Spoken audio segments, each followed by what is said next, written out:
You're welcome to Davis, and we are talking about sport, cash and facilities.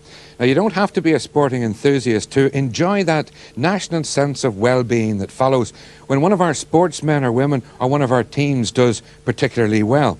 But there are some who would say that before that sportsman or woman ever competes in a major event, they first have to compete with a lack of facilities at home, underfunding and official apathy.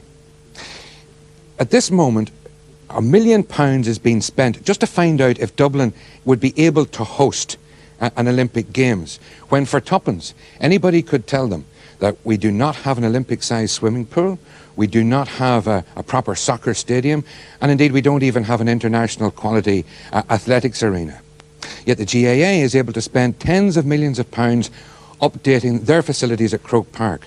Perhaps that's the way forward. That's the role that other clubs and organisations should be following.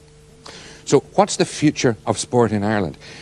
Some people are so concerned that there is a major forum organised this coming April in Limerick to discuss all of the problems facing our young sportsmen and women. And one of those involved in that organisation is Declan O'Leary. You're effectively the seedbed for Irish sport, is that right? We work for much of it. We work on the we take a performer-centred approach, and we work with the performers and with those people who assist the performer, primarily the coaches. Right, who pays for that? We're funded by the sports section of the Department of Education, and that's also the governing bodies also get funded for the work that they do in conjunction with us. And you have all the money that you need or want?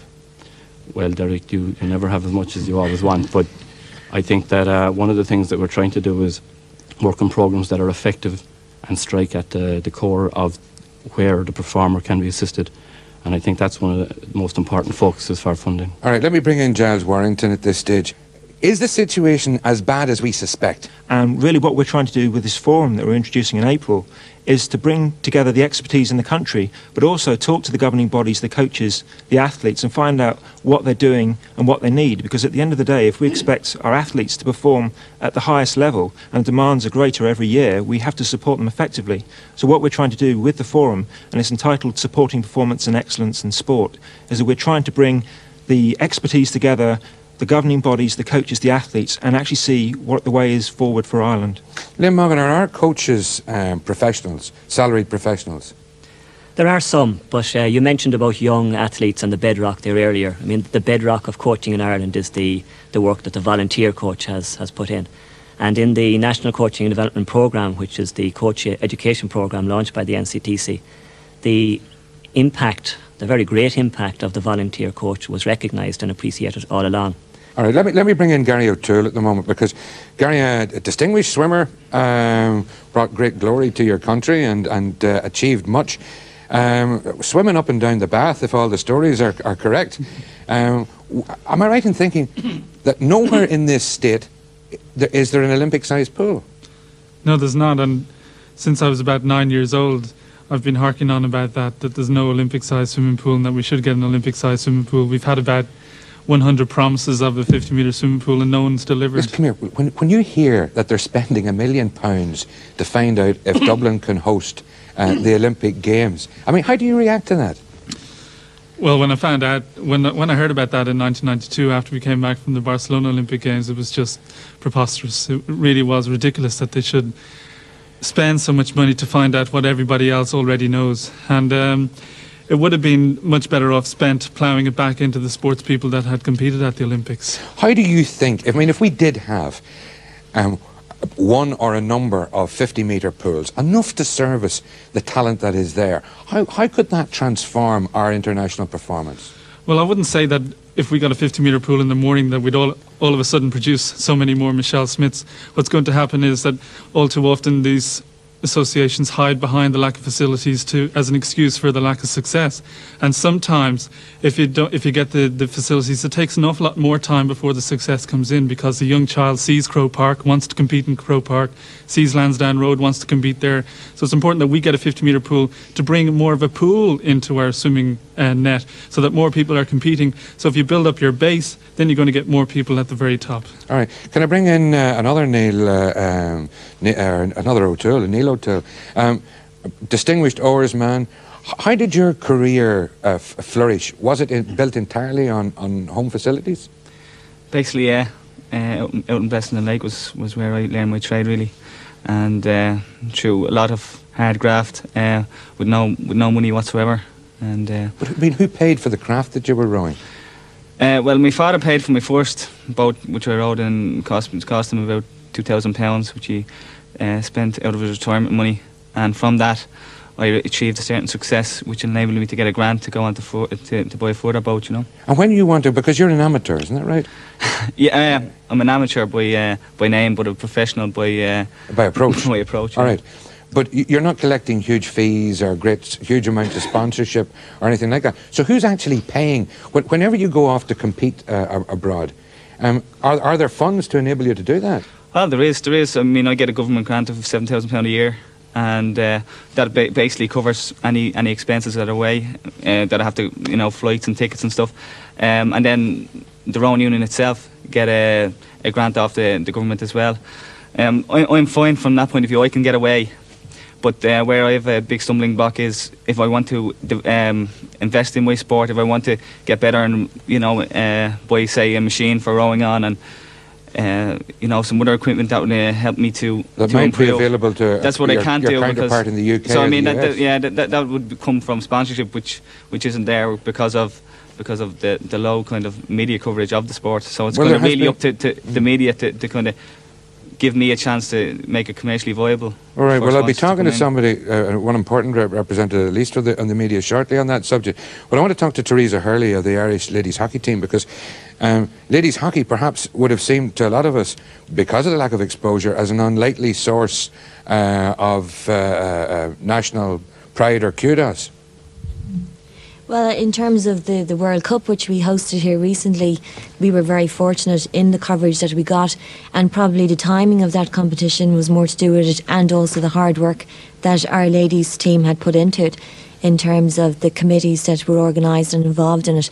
And it came at an appropriate time just after the Soccer World Cup, where the media were anxious to get involved with some type of sport to follow on the coverage that the World Cup soccer had already got.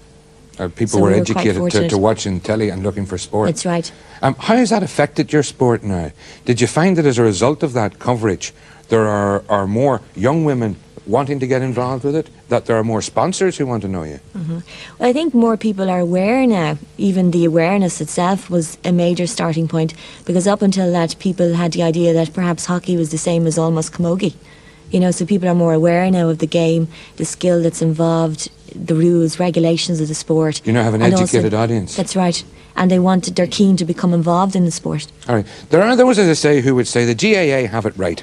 They can spend tens of millions of pounds on revamping Croke Park and putting in splendid facilities there, when at the moment, we don't have an adequate soccer stadium, and indeed many other sports are lagging behind. Paddy Downey, a distinguished journalist and GAA correspondent for many years. What's the secret? What have the GAA got that the rest of the organisations haven't? Well, principally, Derek, they have a huge organisation with a huge following for the two major games, Gaelic football and hurling. And that is basically what their strength is about. It follows that they have to build big stadiums, and they have to decide to improve Croke Park, which have been becoming somewhat decrepit, especially the Cusack stand, which is now being rebuilt. They took the risk, they've gone about it, and they're succeeding as far as we can see from as of now. But their basic strength is their following, the huge number of people who support the games and the huge number of people who play. Let's go back to the GAA, Paddy, because we did invite the GAA at an official level to take part in the programme, and for one reason or other, at an official level, they were completely unable to take part in our programme. But I'm curious perhaps to ask George Byrne, who I know is a soccer supporter. When you hear Paddy Downey talking about a big organisation with lots of followers, lots of people who want to go to games and so on, he could be talking about soccer. He could be, yeah. Well, effectively, when he talked about minority sports, League of Ireland football is effectively a minority sport, and I think the media regard it generally that way as well. It comes in a very poor second to coverage of British football, And yeah, the ludicrous situation a couple of weeks ago where a Gaelic player from Derry playing a trial at Sunderland for Man United had, the chief sports writers from all the newspapers were over there, and virtually ignoring League of Ireland games. I understand that because the FAI have to a certain extent dug a very big grave for themselves and seem to be only too willing to throw in the clay as well. That they've let grounds go to rack and ruin. They haven't planned forward by building a national stadium for themselves. They were largely, I think, to blame for the incidents we witnessed in Lansdowne Road a couple of weeks ago.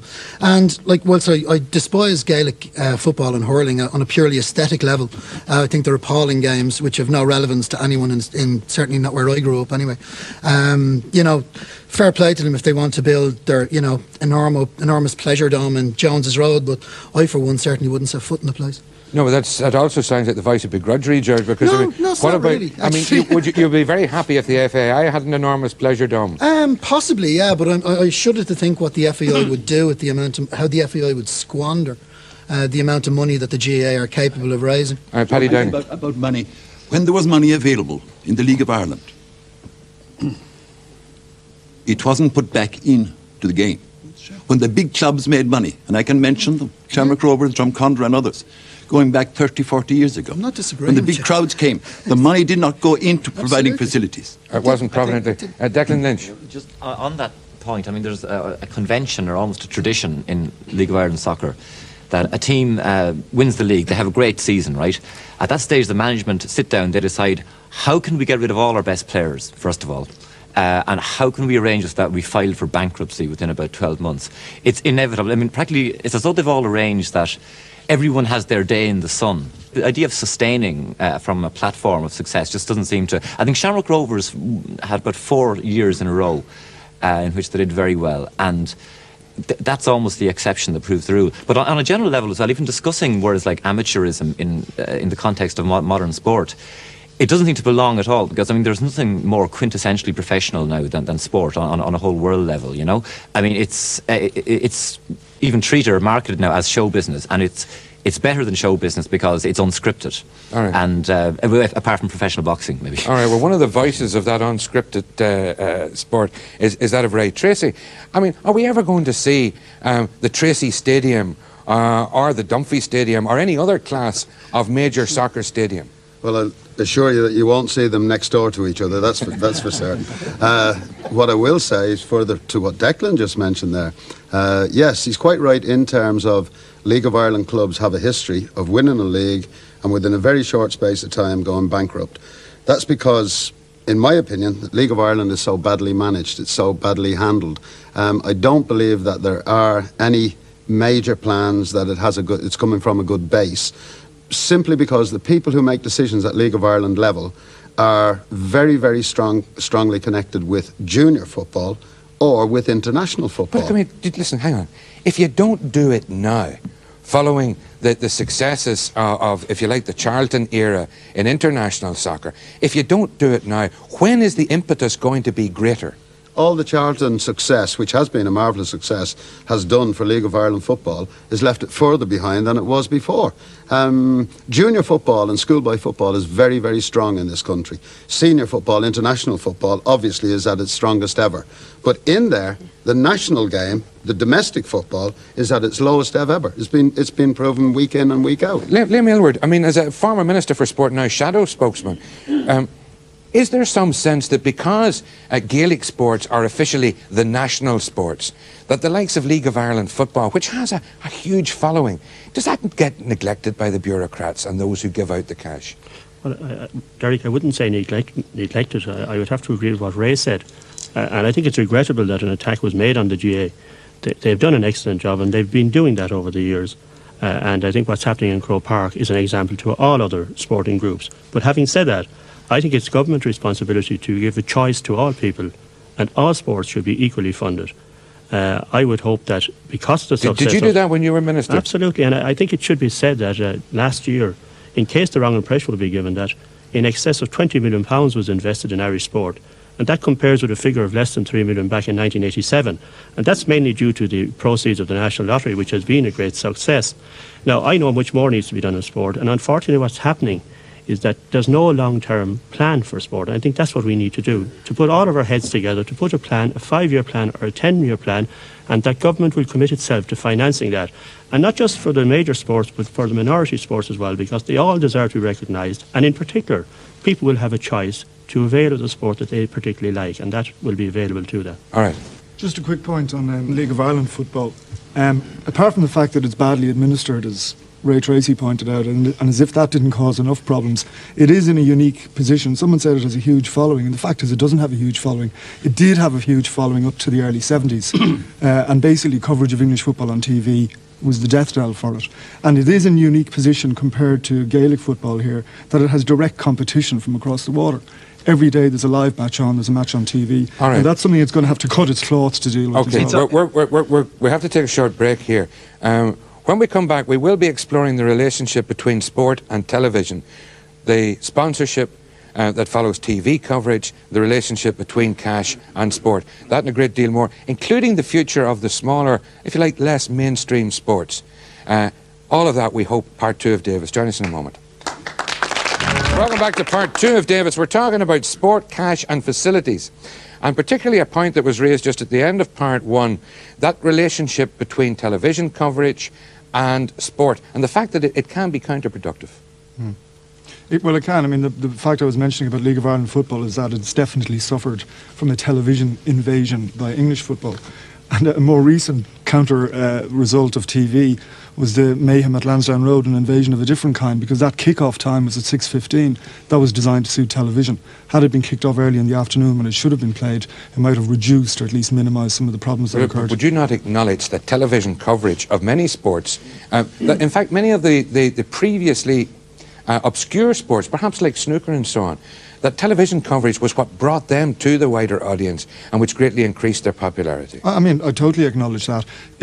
And we've also got to remember, we're talking this evening a lot in terms of participation. Sport is also a spectator phenomenon, so it's important that people, particularly going back to the Irish team, who can no longer get tickets to see the team playing, can watch on TV. But I'm just pointing out that it's not all a wonderful scenario in the new satellite age. Right. Television sport is controlled effectively by one man in Ireland, and that is Tim O'Connor. Tim, you made that sound like an accusation, Derek. I'm saying no, but it does, if you like, focus everybody's attention on you, because Sure. Okay. in the last analysis, you're the man who makes the decision as to whether or not to cover this match, whether or not to have the outside broadcast cameras in a certain location. Are there any set of rules or any criteria for those? Oh, well, a direct answer to your direct question, there are 2 rules. Coverage depends on 2 factors. One, our ability to buy it, because usually there's a price tag. And secondly, the public interest in the event. There are no other criteria involved in selecting sports for television. Would a sponsor's interest, and I mean, I ask this not disingenuously. Absolutely, the sponsor does not influence in any way our desire to do it. Sometimes with sponsorship, it will facilitate us to do it. We won't do it unless there is public interest demanding its coverage. Our job is not to develop sport or to promote sport. We are a facilitator. I think the problem, and again it was referred to in a number of the contributions that were made earlier, the physical educationists, they have a valid input into sport. The coaches have a valid interest in sport. The sponsors, of course, I think what Liam or what Declan had said earlier or touched on, the sponsors, of course, have an insidious, or can have. Television can have an insidious interest in sport. What happened in Super Bowl, which is America's biggest sporting occasion this year, I was at it at the end of January, that the game actually stops while they wait for the commercial break to be finished and to kick off again. That actually does not happen here. Can I take the man in front of Tim O'Connor? John McGrath, Derek. I'd agree with Tim O'Connor. I think RTA have been a major contributor to young kids playing soccer, mainly because of the coverage of the international soccer scene, English soccer games, and I see it as a very positive. I don't think they're responsible for anything that happens. All right, let me take the man at the end there. Pat Hickey, Olympic Council of Ireland. I'd like to mention 2 words as regarding sponsorship, and that is the National Lottery, which was the biggest con job ever perpetrated on the Irish sports nation. The National Lottery was conceived to be the everything for sport. We were to get 65% of the proceeds. All that has happened is they have changed labels. We used to be funded out of the exchequer requirements. Now the National Lottery are funding us. They run ads on TV, etc. We get absolutely nothing from it. Last thing, we're going to Atlanta next year in 1996, and we have less money in our funds than we had before the lottery in 1987. All right, man at the back. Ken Reid from Rugby Union. Can I go back to what Tim was saying and to what was said in part one? I think we're missing the point. There's three things in sport: participation, performance, and elitism. Let's go back to what was said about teaching physical education. Where the money needs to be pumped in, Liam, is not into stadia in Ireland. What the money needs to be pumped into is giving facilities to primary schools. If you don't have people participating, then you won't have any performance. All right, let me go back to Liam. One thing more is I don't think that's a matter for individual sports. What we need taught in the beginnings of sport is flexibility, mobility, so that people can then turn to the game they like. That requires policy. Now, I mean, you've heard, for example, right at the start, you heard the physical education people, Liam, saying that, I mean, physical education is not a school-going child's right, nor is it mandatory in the schools. Now, surely if we're building blocks, that's really where a lot of money should be spent. Well, I think that matter has to be addressed in the forthcoming white paper on education, which we hope to be published in March. I think it's essential for all young people to promote the concept of the sport for all, and the department has been very supportive of that. All right, look, let me ask you another question. Put your hand on your heart. What do you think of Dublin considering the hosting of the Olympic Games? Well, I think my views on that are well known. I thought it was an absolutely ridiculous suggestion, and I wondered how much thought had gone into that at the particular time, and I said it at that particular time. I believe, as I said, that there are many, we have so many volunteers in this country who contribute so much to Irish sport, and we can't just depend on volunteers for the future. We have to have a programme together. We have to have policy, and I agree with that. And we don't have that programme together. But I want to come back to the question of the money. The money has been provided in the last number of years. We started from a very weak base. Hang on, you've just heard the Olympic Committee saying that they're going to the next Games with less money than they had the last time. Pat and I have had this argument many times, and I've had many meetings with Pat over the years. And you will find that when the Olympics come around in 1996 in Atlanta, that Pat will have sufficient money. And I understand recently that he's got an additional allocation, which, and as he also did last year. All right, hold on a second, Liam. I want to bring in some other people. Man behind Pat. Derek, I'm Pat O'Brien from the Irish Amateur Gymnastics Association, and I'd just like to come in. Earlier on, we were speaking about PE teachers, and I think PE teachers we haven't got in primary schools, and we were talking about flexibility. And I feel that gymnastics is really an ideal sport. It's the mother of all sports. And you're talking about flexibility and strength. Starting again in the schools. Sorry, Liam Mackey. Can I just mention one thing? I agree that volunteer coaches and so on, very noble and so forth. Speaking just about football, I know an awful lot of parents are actually doing terrible damage to young kids because they're imposing almost death or glory type expectations on them at a young age. If you stand at the side of a football pitch... It still comes down to the lack of professional coaching. Yeah, absolutely. All right, let me go to the lady at the back. If I could just make 2 points. One in specific response to something that has been raised, and one general. The one relates to the media, you know, and what is perceived to be in demand. Now, I think when you talk about minority sports and you talk about the whole area of women in sport, then you've got a big question mark over the decision making within RTE or within any newspaper as to what to cover. We had the National Forum of Girls and Women in Sport in December, at which about 400 women attended, and one of their main problems was the lack of quality coverage of women in sport. And by quality I mean that when it was covered, that the emphasis sometimes were more on the females and their physique than on the actual sport. Can I ask, what sports event do you think that RTE should have shown last year that had a high participation of women that wasn't shown?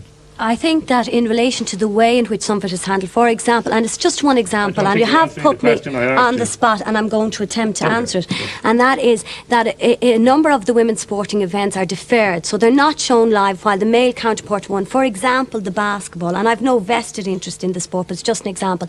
The example that every weekend thousands of women play hockey, basketball, and that there isn't constant coverage of it. But if I could just come to what's been talked about generally here.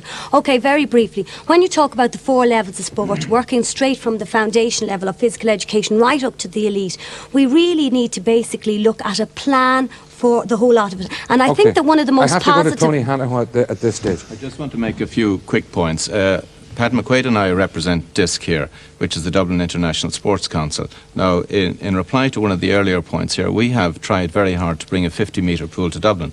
We have secured a site which is worth 3 million. We've undertaken to raise 2 more million, and we're looking for 20 million. We have spoken about our mandate is to bring international sports events to Dublin. We've nearly gotten a stage of the Tour de France here. Everything that is said about DISC and the Olympics and everything seems to be so negative. Can we get away from this point? And my last point is, I want to say, before it turns into a GAA bashing scene, the GAA have raised, are building a stadium for 110 million from their own resources. They may be getting 5 million from the government. It's bringing an international stadium, the best in Europe, to Dublin, and I don't think they've anything to apologise for. But just let the record show, this programme is not a GAA bashing programme. One contributor said that he didn't like them or their games. I think they have been well defended throughout the programme. Let me take in the man at the back there. Yeah, may I just refer to your original remark about the connection between cash and sport. Everybody agrees that physical education in schools is of crucial importance, and everybody would agree of the importance of sport in general life now at the moment, especially with the unemployment rate going up. So it's very important to put money into those areas. But with regard to sport in general, there are 3 main areas: the administration, the coaching and the athletes. And there's both recreational sport and competitive sport. But if there is a shortage of finance, like there seems to be always, I think it is very important to begin with the athlete. Niall O'Toole, Michael Carruth, Wayne McCullough are supreme examples of the type of athlete who, with natural ability and with a bit of backup, can produce international results. In some cases, training in facilities which are a national embarrassment. Exactly. All right, man beside you. Yes, Joe Kerwin, IABA. I will agree with Brendan on many facets, but I'd like to talk about the TV. There seems to be a bit of RTE bashing here. I think people must realise that there are something like 12 to 14 stations churning out sport night after night. The second point I would like to talk about is that not enough money. In the IABA, we have hundreds of boxes. We have the Carruths and the McCulloughs. We can produce more of those if we can get coaches who are amateurs, who go to work, come home, and then go out and work in the evening. If we can get a few shillings for these coaches, we can produce more Carruths. All right, Ray Tracy.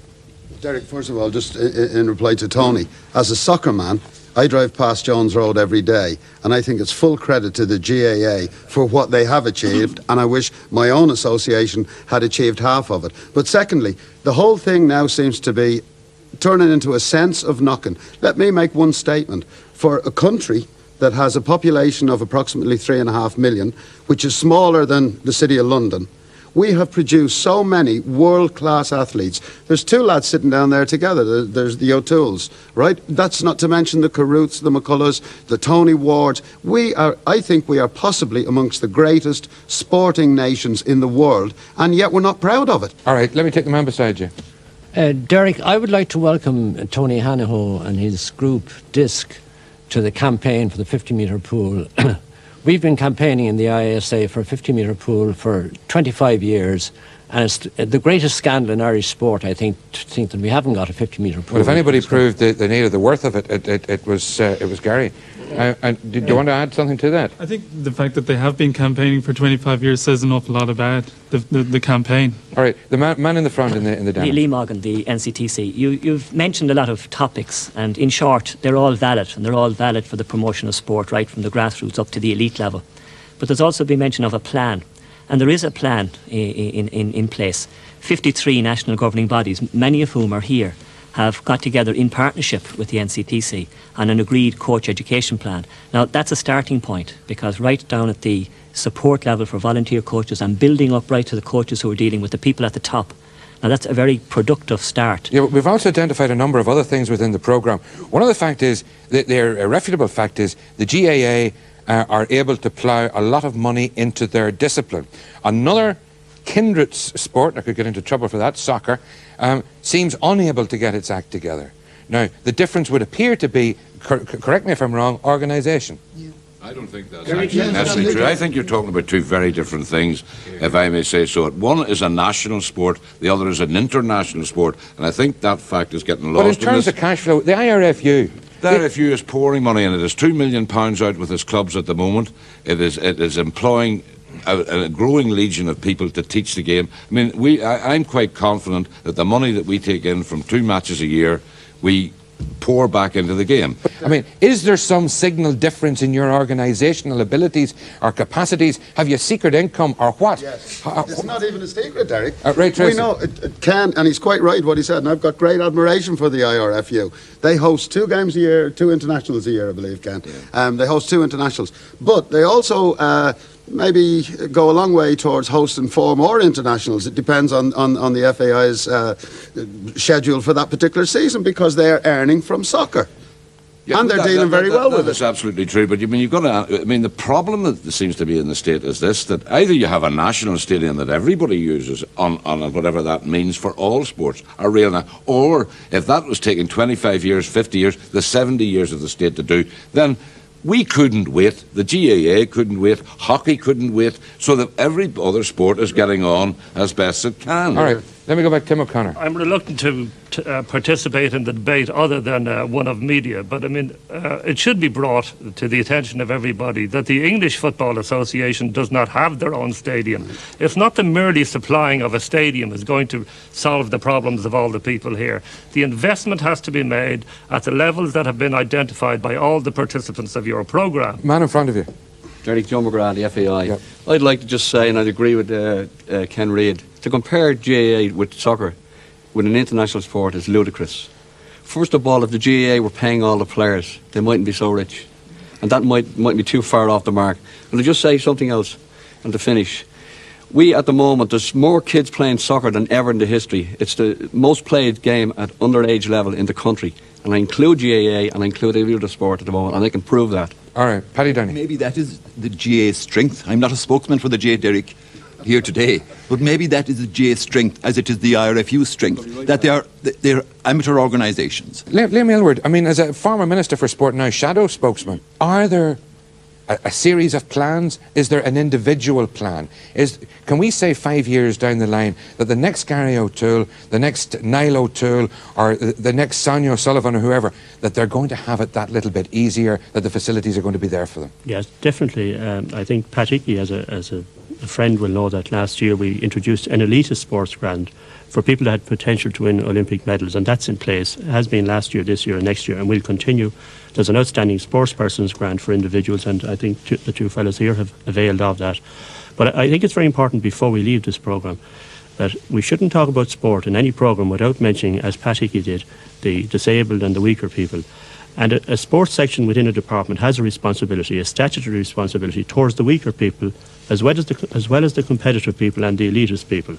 Now, that's maybe where we differ slightly from DISC, and I'm not for one moment criticising DISC, but it's important, and I think government has that responsibility. We will never have enough money, but I think if we put a plan together and let the governing bodies have an input into that, then we can develop a policy for the years ahead. I'd like to speak on behalf of all those smaller sports that I write about. Lindy Naughton from the Evening Herald. I think I'd like to make a plea as well for mediocrity. I think all the talk here has been about elite sport, and there's an awful lot of people out there who are being put off by the ugliness of elite sport that they see on television and in the media. And I think it's about time that we tried to promote sport to show people that it can be a great adventure, especially in the smaller sports, that there is a sport for everyone, and that if you don't like GAA, which I don't, if you don't like soccer, which doesn't interest me, that there are other sports out there. There's loads of them. And I think it's about time that we tried to get more people in. We have to start at the schools level by getting kids fit again. They're not fit. I don't know if it was Liam Aylward who coined the phrase sport for all. But yeah, but it's a slightly condescending term. In fairness, it has to be hit. It has to be hit a lot more specifically at children, because at the moment I'm told that in Cavan all the time we keep coming back to the schools, the building. Oh, absolutely. Because right. Can I stop the conversation at this point and just go back to this whole the Olympic ambitions of the capital city? Is there anyone in the audience, and I throw it open to whoever wants to contribute? Is there anybody thinks that that's a realistic proposition? Things have changed in that totally, Derek. A lot of water has gone under the bridge. We in the Olympic Council of Ireland were the first people against this, but we've since had meetings with DISC, and they have dropped the concept of the games in 2004. Now, then we can live with that. And with the help of DISC and other bodies, to get 50-metre swimming pools, build up the infrastructure, train the personnel, and then realistically down the road, we can look at Olympic Games. All right, Lady at the back. I actually believe that is possible. When we started to prepare for the World Cup, we started in 1990, we had nothing, not one halfpenny. We had no international stadium, we had nothing. And dare I say, I think we did Ireland last year the greatest possible sporting service. We ran a magnificent event in Belfast. We've heard about the hockey event, and the point is taken. Can I go back to the Olympics? Yes, Pat McQuaid here from DISC. I would have to agree with Pat Hickey there. DISC is putting pressure on the government and will continue to put pressure on the government for facilities. The evaluation study, as you say, will raise this point of facilities that are required in the country. But between friends here, answer me this. Was this a ploy or scam or a scheme to put a bit of pressure on to get the extra facilities? No, it was no. It was a genuine ambition, and it still is and will be a genuine ambition in the long-term future. But in the short term, we're highlighting the facilities, and there will be no more Gary O'Toole's or Niall O'Toole's unless we get facilities or other international sportsmen as well. I think myself, from my experience over the last 6 Olympiads, that it is unrealistic, even on the timescale that Pat Hickey referred to, that Dublin could be considered a serious venue for the Olympic Games. But Dublin can be considered a serious venue for part of the Olympic Games, and this is the way the Olympic Games is going. All right, Tony Hanaho. We have a feasibility study at the moment that will be published later this year. Is this the £1 million one? Well, it's not the £1 million one, and it's easy to be facetious, but I'd like to be positive about something and say, what have Munich got and what have Barcelona got that Dublin hasn't got? And what will we not have, as Pat Hickey knows and will help us in this regard, in 10 or 15 years? If we don't positively think of bringing these things to Dublin, we're never going to achieve anything. We have a national negativity in this country of knocking and begrudges. If there was a knocking and begrudging Olympics, we would win it every year. Right, Ray Tracy, I think I'm going to answer that rhetorical question. I'm also a member of DISC, and quite proud to be. DISC is there to look into the possibilities of staging the game in Dublin. I agree 100% with what Tony has just said. All right, taking that one there. It takes a long, long time to build up the facilities. The problem with Irish sport and the 56 different organisations is nobody thought big down the years. We were always the small island mentality. We came from a very strong position. At the time we were independent, quite a lot of the track records, world records, were held by Irish people. Ireland as a nation would have finished 4th in the 1908 Olympics had we been counted as a separate team. We lost everything in the meantime. Now it's up to bodies like DISC and to get things going again. If there had been a DISC around in the 1930s, we would probably be doing something that another country of 3 million, like New Zealand, they can take 7, 10 medals home from an Olympics. We've become prisoners of a small island mentality, which is taking away from our own mentality, which is causing us problems when we go out to compete. The only thing is that this may appear to some people a tad grandiose to think big when we can't even think small at school child level. Well, Paddy Downey mentioned risk. When the GA supporters for many, many years stood on banks up to their knees in mud, they put up with very, very poor facilities. When they built Páirc Uí Chaoimh in Cork, the debt doubled before they started tackling it. They took risks, some of them paid off, some of them took a long, long time, but eventually they got themselves into a position where a lot of the people here tonight are looking at their facilities and saying, how come the GA can do it and nobody else can? Eric, why doesn't the lottery build a 50-metre swimming pool? This is what the lottery came into being for. And where is it? We don't hear from it. It's building roads and bridges and hospitals. A lot of questions will remain unanswered, but that debate about the future of sport in Ireland and the prospects of an Irish Olympics, that debate will continue for some time. We'll have another topic for you next week on Davis. Thank you for joining us.